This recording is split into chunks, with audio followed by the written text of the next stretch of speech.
विघ्नेश्वराय वरदाय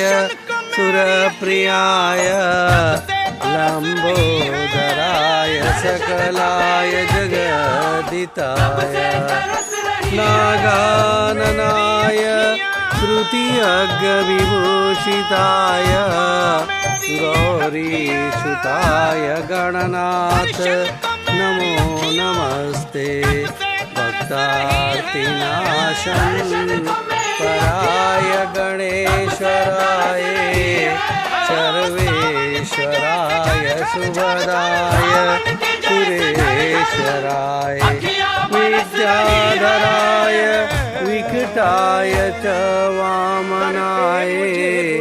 भक्तप्रसन्नवरदाय नमो नमस्ते लंबोदर नमस्तुभ्यं सततं मोदकप्रिय निर्विघ्नं कुरु मे देव सर्वकारेषु सर्वदा।